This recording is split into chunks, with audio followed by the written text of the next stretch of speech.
अंजनगाव सुर्जी येथे जन्मदाखला घोटाळा 100 जणांवर गुन्हे दाखल करण्याची मागणी। अंजनगाव सुर्जी येथे बोगस कागदपत्रांच्या आधारे बनावट जन्मदाखले काढण्याचा प्रकार उघडकीस आलाय। या प्रकरणी 100 जणांवर गुन्हे दाखल करावेत अशी मागणी भाजप नेते किरीट सोमय्या यांनी केली। सोमय्या यांनी पोलिसांकडे 100 पुरावे सादर करून तक्रार दाखल केली असून लवकरच या प्रकरणात कारवाई होईल असा विश्वास त्यांनी व्यक्त केला। त्यांनी आरोप केला की काही जणांनी 1940 मधील बनावट टीसी सादर करून जन्मदाखले मिळवलेत। तसेच या गैरप्रकारात अंजनगाव सुर्जी तहसील कार्यालयातील अधिकारी आणि कर्मचारी सामील असल्याचा आरोप त्यांनी केला। जिल्हाधिकाऱ्यांनी या प्रकरणाच्या चौकशीसाठी समिती स्थापन केली असली तरी त्यांनीच हे प्रकरण दडपण्याचा प्रयत्न केल्याचा आरोप सोमय्या यांनी केला। जर मी 100 पुरावे सादर करू शकतो तर जिल्हाधिकारी या प्रकरणी निष्क्रिय का राहिले असा सवालही त्यांनी उपस्थित केला। दाखल होणार ज्या 100 लोकांनी जे बांगलादेशी आहे, मी पुन्हा एकदा म्हणतो बांगलादेशी आहेत, हितला मुस्लिम आहे, त्याच्याकडे जन्म प्रमाणपत्र आहे, हितला हिंदूंकडे आहे, हे बाहेरून आलेले आहेत कारण त्यांच्या सोबत डॉक्युमेंटच नाही आहे।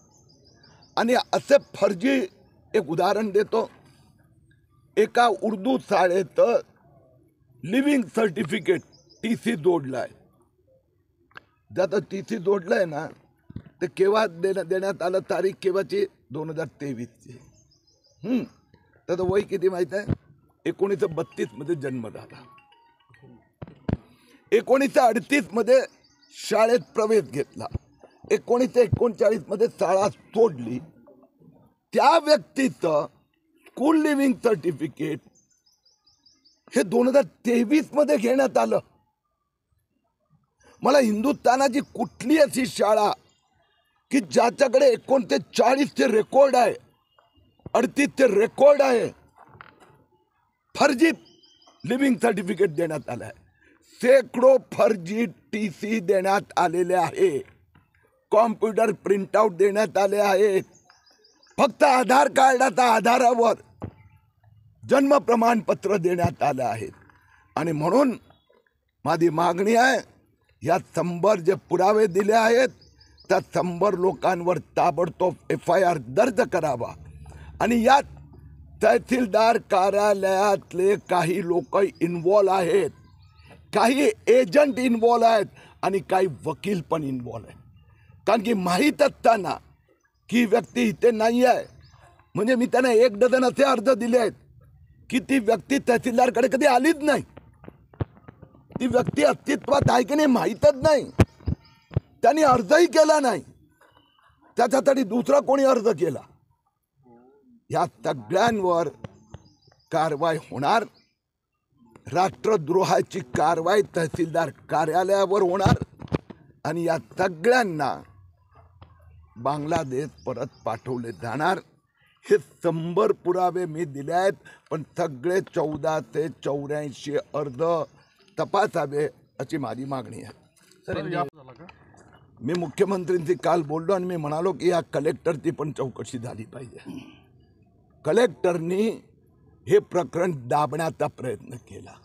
जो किरीट सोमय्या 100 प्रकरण देऊ शकतो तर कलेक्टर काय करत होते?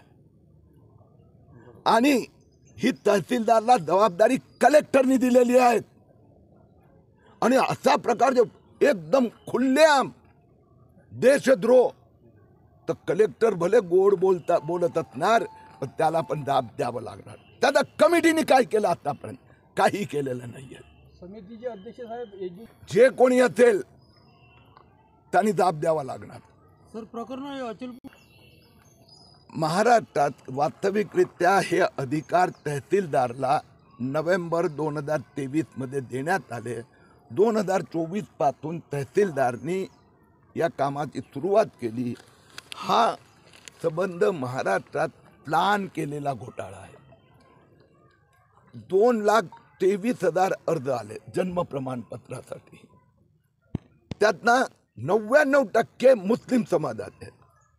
जर जन्म प्रमाणपत्र जुनं नसेल तर सगळ्या हिंदू समाजांचे पण नसले पाहिजे, परंतु 69 ते 2023 पर्यंत इथे राहणारे मुस्लिम हिंदू सगळ्यांचे जन्म प्रमाणपत्र आले। हे जे 54 असे शहर आहेत की जिथे 1000 ते 5000 प्रमाणपत्राचे अर्ज आले, दिले गेले, त्यातनं 52 हे फक्त मराठवाडा आणि विदर्भात आहे।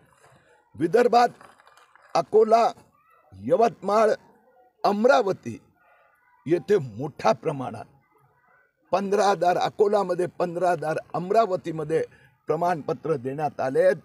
मी मुख्यमंत्रीकडे मागणी केली आहे की ह्या दोन्ही तिन्ही जिल्ह्यात फॉरेन्सिक ऑडिट करावं.